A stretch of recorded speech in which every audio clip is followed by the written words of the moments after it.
আসসালামু আলাইকুম। নবম-দশম শ্রেণীর ভাই আপুরা, কি অবস্থা সবার? আশা করতেছি আল্লাহর রহমতে তোমরা সবাই ভালো আছো। আ আমি তোমাদের শাহরিয়ার ভাইয়া। তোমাদের সাথে আছি তোমাদের ফিজিক্স এবং হায়ার ম্যাথ আ এই ২ টা সাবজেক্ট নিয়ে, ওকে? সো নরমালি আমরা তোমাদের আ জেনারেল ম্যাথ নিয়েও আমরা কাজ শুরু করে দিচ্ছি অলরেডি, ঠিক আছে? ওকে। সো এখন আজকে তোমাদের সাথে আমি আ যে টপিকটা নিয়ে আলোচনা করতে যাচ্ছি সেটা হচ্ছে একদমই আ একটা হট টপিক। ওকে? তোমাদের ফিজিক্সের একটা হট টপিক সেটা হচ্ছে তুল্যরোধ। তোমরা জানো তোমাদের আ ফিজিক্সের ১১ নম্বর অধ্যায় চলবিদ্যুৎ। এটার একটা অনেক ইম্পোর্টেন্ট একটা টপিক হচ্ছে আমাদের তুল্যরোধ। ওকে? সো আজকে এটা নিয়ে কথা বলব। ইনশাআল্লাহ আমি বিশ্বাস বিশ্বাস রাখতে পারো তোমরা যে আজকের ক্লাসটা করার পরে তোমাদের তুল্যরোধ নিয়ে কনসেপ্ট একদম ক্লিয়ার হয়ে যাবে। ওকে? সো আমরা শুরু করে দেই চলো। কথা বেশি না বাড়াই। ওকে? ওকে। সো দেখো, তুল্যরোধ তুল্যরোধ আমরা কি বুঝি? তুল্যরোধ মেইন জিনিস তুল্যরোধ মানে কি? এই জিনিসটা আগে বুঝতে হবে যে তুল্যরোধ বলতে তোমাকে কি বোঝায়? বুঝছো? এই জিনিসটা আগে বুঝতে হবে। ওকে। সো আমি যদি বলি দেখো আমাদের টপিকটা আজকে কি? টপিকটা হচ্ছে আমাদের তুল্যরোধ। আমি একটু করে নেই। আচ্ছা। ভাই, তুল্যরোধ হচ্ছে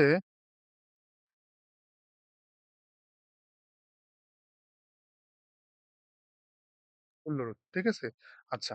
তো আমরা নরমালি তুল্যরোধ বলতে কি বুঝি? কি বুঝি তুল্যরোধ বলতে? তুমি আমি কি বুঝি? এটা হচ্ছে মেইন ব্যাপার। আমরা কি বুঝতেছি? দেখো আমি যদি এরকম একটা সার্কিট আঁকাই তোমাদের জন্য, এই যে এরকম। ধরো এখানে রোদ আছে আর এখানে হচ্ছে আমাদের ব্যাটারি আছে। আমরা এটা লাগিয়ে দিলাম প্রান্ত। ওকে? সো এটা হচ্ছে তোমার এটা হচ্ছে আমাদের আ পজিটিভ প্রান্ত আর এটা হচ্ছে আমাদের নেগেটিভ প্রান্ত। তো আমরা তো নরমালি জানি যে আমাদের কারেন্টটা কোন দিক থেকে ফ্লো হয়? আমরা কোন দিক থেকে জানি? কারেন্ট হচ্ছে আমাদের এদিক থেকে ফ্লো হবে। তাই না? প্লাস থেকে ফ্লো হবে এরপর হচ্ছে এই প্রান্তে ফিরে আসবে। নরমালি তাই হয় আমাদের, তাই না? আচ্ছা। তো এটার জন্য ধরো এটা হচ্ছে আমাদের রোধ না? এটা আমাদের রোধ। ধরো এই R এর মানটা দেওয়া আছে আ ১৫ ওহম দেওয়া আছে। ধরো ১৫ ওহম দেওয়া আছে R এর মান। রোধ। আচ্ছা। আর তোমাকে বিভব ভোল্ট দেওয়া হচ্ছে ৫ ভোল্ট। ওকে? তো তোমাকে এখন বলছে যে তোমার আয় কত? ধরো আমাদের কারেন্ট কিভাবে প্রবাহিত হচ্ছে? এই যে এভাবে না? এদিকে তো যাবে। এদিক যাবে, তাই না? এদিক যাবে। এভাবে যাবে। এভাবে যাবে আবার হচ্ছে এভাবে ফিরে আসবে। কারেন্ট বা আয় যেটা আমাদের আয় এটা হচ্ছে আয় আমাদের যাচ্ছে এবং ফিরে আসতেছে। ওকে? সো এখন তোমাকে বলছে যে এই আ এই ক্ষেত্রে তোমার কারেন্ট কত? I is equal what? মান কত? তুমি আমি সবাই জানি, আমরা ওহমের সূত্র থেকে জানি যে V is equal I R এটা আমরা জানি। আমি যদি এই সূত্রে মানগুলা ইউজ করি দেখো, মানগুলা যদি আমি ইউজ করি, আমার V দেওয়া আছে ৫, I আমার বের করতে হবে। আমার R দেওয়া আছে ১৫। তাইলে আমি I is equal কি লিখতে পারি? I is equal ৫/১৫ ampere. ৫/১৫ ampere. তাই না? দেখো এটাকে সলভ করলে কি হয়? ৫/১৫ 0.33 0.33 অ্যাম্পিয়ার। তো এটা হচ্ছে আমার আয় বা কারেন্টের মান। যখন আচ্ছা এই জায়গায় আমরা রোধ আমরা কয়টা ইউজ করছি ভাইয়া বলো তো? আর রোধ আমাদের এই সার্কিটে রোধ কয়টা আছে? ১ টা না? ১ টা আছে। আমরা ১ টা যখন থাকে রোধ, তখন কিন্তু ভাই আমরা ইজিলি কারেন্ট বের করতে পারি যে এই অ এই সার্কিটের মধ্য দিয়ে কি পরিমাণ বিদ্যুৎ প্রবাহিত হইতেছে। এটা আমরা ইজিলি বের করতে পারি, তাই না? আচ্ছা এখন ধরো তোমাকে এমন একটা সার্কিট দেওয়া আছে তোমাকে এমন একটা সার্কিট দেওয়া আছে যে সার্কিটে তোমার রোধ একটা না একাধিকটা। কি বলছি? তোমাকে এমন একটা সার্কিট দেওয়া আছে, যে সার্কিটে আমাদের রোধ কয়টা? একাধিকটা। ধরো এই যেরকম একাধিক রোধ দেওয়া আছে। ঠিক আছে? ওকে। সো এরকম একাধিক রোধ দেওয়া আছে তোমাকে। ওকে? সো এই ক্ষেত্রে ধরো আমাদের এই, এই রোধের মান ধরো আমাদের ৫, এটা ধরো ১০, হ্যাঁ? আর এই যে এ ভি দেওয়া আছে ১০ ভোল্ট বিভব পার্থক্য। ঠিক আছে? আচ্ছা। তো এখন ভাই তুমি কিভাবে বের করবা? আমরা তো একটা রোধ থাকলে তার জন্য ইজিলি বের করতে পারি। কিন্তু যখন একটার বেশি থাকবে তার জন্য কিভাবে? এইটা বের করার জন্য তোমাকে কি করতে হবে জানো? এই যে, যে ২ টা রোধ আমাদের দেওয়া আছে, এই ২ টা রোধকে এমন একটা রোধে তোমার কনভার্ট করতে হবে। তোমাকে একটা রোধে নিতেই হবে। কারণ তুমি আ রোধ, তুমি বিদ্যুৎ প্রবাহ তখনই বের করতে পারবা যখন তোমাকে একটা রোধ দেওয়া থাকবে। এটা মাইন্ড ইট, এটা মনে রাখতে হবে যে তুমি বিদ্যুৎ প্রবাহ তখনই বের করতে পারবা যখন তোমার একটা রোধের মান দেওয়া থাকবে। সো তোমার একাধিক রোধ দেওয়া থাকলেও তাকে তোমার একটা রোধে কনভার্ট করে নিয়ে এরপর কাজ করতে হবে। বুঝছো? ঠিক আছে? এখন এই যে একটা রোধে কনভার্ট করার যে প্রক্রিয়া বা যে ওয়ে, এই যে একটা রোধে আমরা নিলাম। এখন কথা হচ্ছে যে ভাই আমরা একটা রোধে কনভার্ট করলাম। কিন্তু কথা হচ্ছে তোমাকে এই একটা রোধ এই ২ টা রোধের সমান হইতে হবে। এই যে ২ টা রোধ আমরা নিছি ৫ আর ১০, তো এই ২ টা রোধের সমান হইতে হবে এই রোধটা। বুঝছো? তার মানে এটা হচ্ছে আমার, ধরো সামথিং কিছু একটা রোধ আছে সমান। যেটা তোমার বলা হয় কি জানো? ইংলিশে বলা হচ্ছে তোমার ইকুইভ্যালেন্ট, ইকুইভ্যালেন্ট রেজিস্ট্যান্স বলা হয় যাকে। যাকে ইকুইভ্যালেন্ট রেজিস্ট্যান্স বলে। সমতুল্য রোধ। বুঝছো? সমতুল্য রোধ মানে সমান মানের রোধ। আর এই যে তুমি কনভার্ট করলা, এই ২ টা রোধকে যে কনভার্ট করে একটা রোডে একটা রোধে তুমি নিয়ে আসলা, এটাই তোমার তুল্য রোধ। বুঝছো? এটাই তোমার তুল্য রোধ। ওকে, আশা করি যে তোমার ব্যাপারটা ক্লিয়ার যে তুল্য রোধ মেইনলি আমরা কেন ব্যবহার করি। ওকে? ওকে। সো এখন আমরা তুল্য রোধ আমাদের এক্সামের জন্য খুব, খুব, খুবই ইম্পোর্টেন্ট। সো আমাদের এটার বেসিকটা অনেক স্ট্রং ভাবে শেষ করতে হবে। বুঝছো? অনেক ভালো মতো শেষ করতে হবে। আর তোমাদের তুল্যরোধ আসবে নরমালি ৩ ভাবে। তোমাদের তুল্যরোধটা নরমালি ৩ ভাবে আসবে। একটা হচ্ছে তোমার শ্রেণীতে আসবে, একটা সমান্তরালে আসে, আর একটা মিক্সড করে আসে। মিক্সড মানে কেমন? ওই সার্কিটে তোমার সমান্তরাল রোধও থাকতে পারে, আবার শ্রেণী রোধও থাকতে পারে। ২ টা মিলে আসে মিক্সড। হুম? আচ্ছা। তো আমরা কি বললাম? যে আমাদের হচ্ছে শ্রেণী সমবায় থাকবে। শ্রেণী সম ঠিক আছে? থাকবে। আরটা হচ্ছে আমার সমান্তরাল। কি বলছি? সমান্তরাল। বলা হয় প্যারালাল। বুঝছো? আচ্ছা। তো শ্রেণীর ক্ষেত্রে আমি যদি একটা সার্কিট আঁকাই তোমাদের জন্য, ধরো এই যে একটা, এরকম ৩ টা সার রোধ মনে করো আছে, হ্যাঁ? এরকম ৩ টা তোমার দেওয়া আছে। আ এ এ এটা এই এইটা ধরো R1, এটা ধরো R2, আর এইটা ধরো R3। ৩ টা রোধ দেওয়া আছে, ৩ টা রোধের মান ৩ রকম। একটা R1, একটা R2, একটা R3। বুঝছো? আচ্ছা। তো এখন ধরো যে এই দিক বরাবর আমার কারেন্ট প্রবাহিত হইতেছে। এদিক বরাবর আমার কারেন্ট প্রবাহিত হচ্ছে। বুঝছো? কারেন্ট প্রবাহিত হচ্ছে। কারণ আমরা জানি কি কারেন্ট প্লাস প্রান্ত থেকে বের হয়। এটা প্লাস। এটা হচ্ছে প্লাস প্রান্ত। এটা হচ্ছে মাইনাস প্রান্ত। আমরা জানি কারেন্ট প্লাস প্রান্ত থেকে বের হয়, মাইনাস প্রান্তের দিকে যায়। তাই না? তাই তো হয়। আচ্ছা। তো এখন ধরো এই যে পরিমাণ I, যে পরিমাণ কারেন্ট, এই যে I এর মান, এই R1 এর মধ্য দিয়ে যাবে। এই একই পরিমাণ কারেন্ট তো ভাই তোমার এই R2 এর মধ্য দিয়ে যাবে। তাই না দেখো? যেহেতু রাস্তা একটা,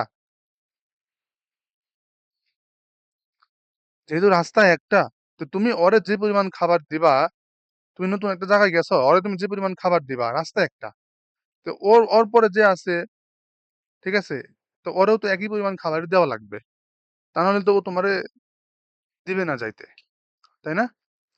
সেম ভাবে এই ৩ নাম্বারে যেটা আছে ওরেও তোমার সেম একই পরিমাণই খাবার দেওয়া লাগবে। তার মানে কারেন্টের মান সেম হবে। কারেন্টের মান সেম হবে। শ্রেণী সমবায়ে কারেন্টের মান সেম হয়। বুঝছো? কারেন্ট প্রত্যেকটা রোধের মধ্য দিয়ে কারেন্টের প্রবাহ, কারেন্টের মান সেম থাকবে। ক্লিয়ার? ওকে। সো এখন খেয়াল করো, এখন ধরো এটাকে আমরা তো ভাই ৩ টা থাকলে তো আমরা তুল্য রোধ বের করতে পারি না। তো শ্রেণী সমবায়ে তোমার কি করতে হবে? এই ৩ টাকে আমাদের এক একটা ইসে কনভার্ট করতে হবে। যেটা আমাদের তুল্য রোধ বলি আমরা যাকে। ধরো এই যে এটা করলাম, এরকম আছে। ধরো, ঠিক আছে? ধরো এরকম আছে। তো এই যে এটা আর ইকিউ, ইকিউ মানে ইকুইভ্যালেন্ট। আমরা একটু আগে বললাম। ইকুই মানে হচ্ছে ইকুইভ্যালেন্ট। বুঝছো? যাকে সমতুল্য। তো এই ৩ টার মিক্সড, এই ৩ টাকে মিক্সড করে বা ৩ টার পরিবর্তে আমরা এমন একটা রোধ বসাইছি, সেটা হচ্ছে আরকিউ, যার মান, মানে এই ৩ টা রোধ মিলে, তোমার এই ৩ টা রোধ মিলে যে কাজ করবে, ও একা ওই কাজটা করে দিবে। তার মানে বসানো আমার যুক্তিসঙ্গত আছে, আমরা বলতে পারি। ঠিক আছে? আচ্ছা। শ্রেণী সমবায়ের জন্য গেল। হুম? তো শ্রেণী সমবায়ে আমরা আমরা রোধ কিভাবে নির্ণয় করি? শ্রেণী সমবায়ে রোধ নির্ণয় করি আমরা, দেখো রোধের সূত্র হচ্ছে যেরকম যে আর ইকুইভ্যালেন্ট ইজ ইকুয়াল, তোমার যে কটা রোধ থাকবে তুমি শুধু যোগ করে দিবা। এই যে দেখতেছো না? তো এটা হচ্ছে আমাদের শ্রেণী সমবায়ে তুল্য রোধ বের করার সূত্র। ক্লিয়ার? ক্লিয়ার? ওকে। এখন দেখো সমান্তরাল সমবায়ে আমরা কি করি? সমান্তরাল সমবায়ে আমরা কি করতে পারি? সেম একইভাবে আমি যদি তোমাদের জন্য সমান্তরাল সমবায়ে একটা সার্কিট আঁকাই, আমি দেখো তোমাদের জন্য, দেখো আঁকাই আমি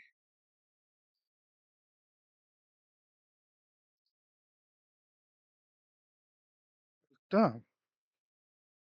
এরকম ধরো ৩ টা আছে, হ্যাঁ? এরকম ৩ টা আছে। তো আর একটা হচ্ছে যে এরকম ধরো যে আমাদের ব্যাটারি আছে একটা। এরকম একটা ব্যাটারি আছে ধরো। এটা প্লাস, এটা মাইনাস। আরে কি অবস্থা হয়ে গেল!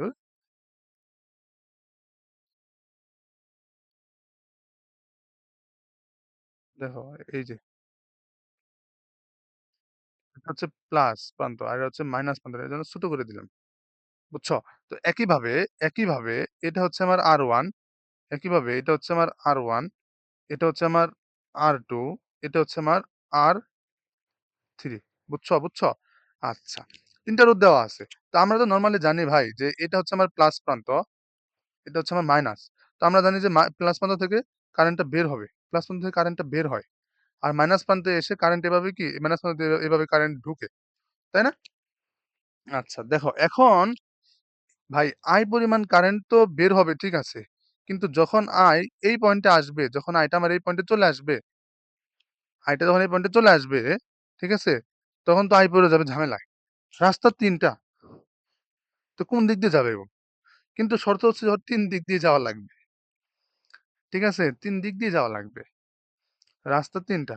তো এখন ৩ দিক দিয়ে গেলে তোর শক্তি, ও কি সেম শক্তি নিয়ে যাইতে পারবে? পারবে না তো। এইজন্য এই কারেন্ট ৩ ভাগে ভাগ হয়ে যাবে। বুঝছো? ৩ ভাগে ভাগ হয়ে যাবে। তো এদিকে এদিকে যাবে, এরপর এদিকে যাবে, আবার এদিকে যাবে। আবার যখন আসবে এরপর আবার তোমার এটা পাস করে যখন আসবে, আবার এই পয়েন্টে এসে এই জায়গায় এই পয়েন্টে তোমার যে পরিমাণ কারেন্ট ভাগ হইছিল, এই পয়েন্টে আসার যখন আসবে তখন সেম ওই একই পরিমাণ কারেন্ট আবার একসাথে একসাথে মিক্সড হয়ে আবার হচ্ছে তোমার আমাদের এই যে ইসে ফিরে আসবে। বুঝছো? সমান্তরালের কাজ হচ্ছে এইটা। ঠিক আছে? ওকে। সো সমান্তরাল আমরা এটা দেখো, আমরা আরেকটা জিনিস দেখবো, সেটা হচ্ছে যে সমান্তরালে বিভব বা ভোল্ট সেম থাকে। ভোল্ট সেম থাকে। কেন কিভাবে সেম থাকে? সমান্তরাল বের করার নিয়ম হচ্ছে, ধরো এই যে এটাকে আমরা একটা পয়েন্ট ধরলাম। দেখা যায় নাকি? দাঁড়াও আমি অন্য একটা খালি নেই। অন্য খালি নিলে দেখা যাবে? হ্যাঁ, এই আকাশি কালার নেই। ধরো এটা হচ্ছে আমার পয়েন্ট। আমরা এই পয়েন্টের নাম দিচ্ছি A পয়েন্ট। কি দিছি? A point. তো এখন তোমার কাজ হচ্ছে তুমি যতক্ষণ এই A পয়েন্ট সেম থাকবে ততক্ষণ পর্যন্ত, যতক্ষণ পর্যন্ত না তুমি কোনো ইলেকট্রিক্যাল এলিমেন্ট বা ইলেকট্রিক্যাল কোনো যন্ত্রপাতি পাও তুমি। যেমন তুমি যদি রোদ পায়ে যাও তখন এটা তোমার চেঞ্জ হয়ে যাবে। আ এই পয়েন্ট থাকবে না। আবার তুমি যদি কোনো তোমার আ কি বলে ব্যাটারি পাও তখন চেঞ্জ হয়ে যাবে। দেখো এখন আমি এদিক দিয়ে আসলাম। এই পর্যন্ত আমি কোনো এলিমেন্ট পাইছি? পাই নাই। তাহলে এটা আমার না? যখনই আমি এই জায়গা থেকে যখন এই পয়েন্ট থেকে সামনের দিকে যাবো, তখনই আমার একটা এলিমেন্ট বাঁধবে জায়গায়। এই যে আমার এলিমেন্টটা কি? এলিমেন্টটা হচ্ছে আমার এই যে রোদ। এলিমেন্টটা হচ্ছে আমার এই রোদ, এই রোদ। এই রোদ হচ্ছে আমার এলিমেন্ট। তাই না? সেম একইভাবে যখন আমি এদিক থেকে আবার সামনের দিকে আসবো, তখন এই পয়েন্টে আমার এই পয়েন্টে আমার ওই এই পয়েন্টই থাকবে। কারণ আমি কোনো এলিমেন্ট পাই নাই। আবার যখন এই জায়গা থেকে সামনের দিকে আগাইতে যাবো, তখন একটা এলিমেন্ট পেয়ে যাবো। তখন তো আর পরের পয়েন্ট আবার সেম থাকবে না। একইভাবে এদিক থেকে আমি যদি এই পর্যন্ত আসি, দেখবা যে এই পয়েন্ট পর্যন্ত আমরা কোনো কিছু পাইতেছি না। তার মানে পয়েন্ট আমি যেহেতু ধরেছিলাম এই পয়েন্টটারে, ভাই তোমরা কি বুঝতেছো কিনা আমি জানি না। এই যে এই পয়েন্টে আমরা ধরছিলাম না? এই যে এই পয়েন্টটা আমরা ধরছি না? এই পয়েন্টটা আমরা ধরছি। তাইলে তো আমাদের যেহেতু আমি বলছি যে পয়েন্ট ততক্ষণে সেম থাকবে, যতক্ষণ না পর্যন্ত আমরা কোনো ইলেকট্রিক্যাল এলিমেন্ট আমরা না পাই। ঠিক আছে? কোনো ইলেকট্রিক্যাল এলিমেন্ট আমরা না পাই। ততক্ষণ পর্যন্ত হচ্ছে আমার এটা কি? সেম থাকবে। ঠিক আছে? আচ্ছা। তো এখন আমরা কি করব দেখো। তো যেহেতু আমরা যখন আমরা পাস করব এটা, খেয়াল করো। যখন আমরা পাস করব, যখন এই যে এই পাশে চলে আসবো, কোন কালার নিবো আমি? কোন কালার নিলে তোমরা ভালো বুঝবা? আমি তো ভালো বুঝতেছি না। দেখো হলুদটা নিলাম। যখন আমরা এই পাশে চলে আসবো, এই যে এই পাশে, তখন পয়েন্ট আমাদের অন্যরকম হয়ে যাবে না? তখন ধরো আমরা এটারে B পয়েন্ট দিলাম। এটারে B পয়েন্ট দিলাম। আচ্ছা B পয়েন্ট দিচ্ছি। এখন এদিক থেকে আসো। আসো। আমরা কোন এলিমেন্ট পাইতেছি? পাইতেছি না। তাহলে এটাও আমার B পয়েন্টই হবে। B পয়েন্টই হবে। আবার এদিক থেকে আসো। আসলে এই পর্যন্ত আমরা কোন এলিমেন্ট পাইতেছি না। তাহলে এটাও আমাদের B পয়েন্টই হবে। তাই না? B পয়েন্টই হবে। তুমি খেয়াল করো প্রত্যেকটা রোধ A এবং B ২ বিন্দুর মাঝখানে। A এবং B ২ বিন্দুর মাঝখানে। প্রত্যেকটা রোধ A এবং B ২ বিন্দুর মাঝখানে। খেয়াল করো তো ভাই তুমি এই যে যেহেতু এইটা আমার B পয়েন্ট, এটা আমার A ছিল। তাহলে এদিক থেকে আসলে তো আমাদের কোনো এলিমেন্ট বাদবে না। তাহলে এই পর্যন্ত আসতে এই জায়গায় আমরা একটা ব্যাটারি পাবো। তাহলে এটাও আমাদের A পয়েন্টই হবে। একইভাবে এটা আমাদের B পয়েন্ট। এই যে এটা আমাদের B পয়েন্ট, তাই না? তাহলে এদিক থেকে আসলে এই পর্যন্ত আসলে এটাও আমাদের B পয়েন্টই হবে। খেয়াল করো এই তড়িৎ কোষ ব্যাটারিটাও আমার A আর B বিন্দুর মাঝখানে। আচ্ছা, এখন আমি যদি তোমাকে বলি যে এটার ১০ ভোল্ট বিভব দেওয়া আছে। যেহেতু ২ টা ভাই ২ টা A আর B ২ পয়েন্টের মাঝখানে। এই তড়িৎ কোষটা ব্যাটারিতে তোমার A আর B ২ টা বিন্দুর মাঝখানে। তার বিভব হচ্ছে ১০ ভোল্ট। বিন্দু সেম। এই রোধও A আর B এর মাঝখানে, এই রোধও A আর B এর মাঝখানে, আবার এই রোধও A আর B এর মাঝখানে। তাইলে যেহেতু বিন্দু সেম, তাহলে প্রত্যেকটা রোধের ক্ষেত্রে এই বিভবই তো হবে, তাই না? বিভব সেম থাকবে না? ভাই এটা একদম নরমাল কথাবার্তা। যেহেতু বিন্দু সেম, A আর B বিন্দুর মাঝখানেই সব। তার মানে আমাদের বিভবটা সেম থাকবে। A আর B A আর B এর বিভবটা আমাদের দেওয়া আছে হচ্ছে ১০ ভোল্ট। এই জায়গায় ১০ ভোল্ট দেওয়া আছে। তার মানে এই রোধেরও ১০ ভোল্ট হবে, এই রোধেরও ১০ ভোল্ট হবে, এই রোধেরও ১০ ভোল্ট হবে। এইজন্য সমান্তরালে এইজন্য সমান্তরাল বর্তনীতে ভোল্ট বা বিভব যাকে বলি আমরা বিভব, এটা সেম থাকে। এটা সেম থাকে। বুঝছো? আচ্ছা। এখন ধরো এই এটাকে আমাদের বের করতে গেলে আমাদের কি করতে হবে? এরকম একটা ইকুইভ্যালেন্ট এ কনভার্ট করতে হবে। আর ইকুইভ্যালেন্ট এরকম কনভার্ট করতে হবে। তারপর আমরা মান বের করতে পারবো। আর আমাদের সমান্তরালের ক্ষেত্রে সূত্রটা কি? R equivalent is equal R1/R1 plus 1/R2 plus 1/R3 এটা করার পর এটার আবার হোল ইনভার্স দেওয়া লাগবে। বুঝছো? তো অনেকে এভাবে মনে রাখতে পারে না। মনে রাখতে না পারার কোনো কিছু নাই। অনেকে এইভাবে লেখে।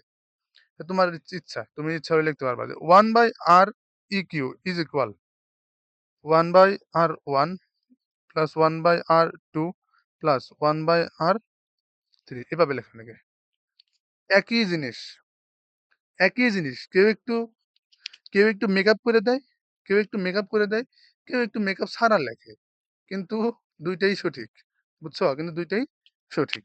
তো এটা হচ্ছে আমাদের আমরা কি দেখলাম যে এই এটা হচ্ছে আমাদের সমান্তরালে তুল্যরোধ বের করার সূত্র। আর এই পাশে যেটা শিখছি আমরা এটা হচ্ছে আমাদের কি? এটা হচ্ছে আমাদের সমান শ্রেণী বা সিরিজের ক্ষেত্রে তুল্যরোধ বের করার সূত্র। তো আমি বিশ্বাস রাখবো তোমাদের উপর যে তোমরা আজকের ক্লাসটা মোটামুটি বুঝতে পারছো এবং কনসেপ্টটা মোটামুটি ক্লিয়ার হতে পারছো যে কেন সিরিজে বা শ্রেণী বর্তনীতে আমাদের আয়ের মান সেম থাকে এবং কেন আমাদের সমান্তরাল বর্তনীতে বিভবের মানটা সেম থাকে। বুঝছো? ওকে। সো এই তো আজকের ক্লাসটা এই পর্যন্তই। ভালো থাকো সবাই, সুস্থ থাকো। আল্লাহ হাফেজ সবাইকে।